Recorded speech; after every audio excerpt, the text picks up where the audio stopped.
Do you know what joint is the most commonly injured joint in the body? Do you know what condition accounts for 10% of emergency room visits in the US? Well, if you said ankles and ankle sprains, then you'd be correct. So what is an ankle sprain? An ankle sprain is an injury to the ligaments on the inside or the outside of the ankle, typically on the outside of the ankle. And what usually happens is there's a twisting injury or a fall or a sports injury whereby these ligaments are strained in a very rapid manner. The initial evaluation of this injury would consist of a thorough examination of the ankle to see exactly where the injury is, and sometimes an x-ray to see if there's any other type of injuries. The initial treatment for this is usually conservative, depending on the type of treatment, and what we like to call RICE.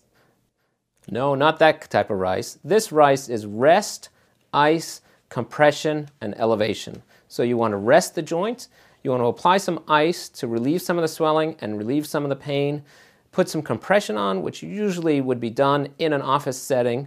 A special type of wrap would be put onto the ankle. And elevation, keeping the ankle elevated to reduce the amounts of swelling. The recovery time for this type of injury is variable, but typically ranges in the 2 to 6 week range or so. It is important to have this condition evaluated, mostly to rule out any other type of injuries, because it's important to make sure that if something else is going on in the ankle, that doesn't turn into a chronic injury and a chronic problem.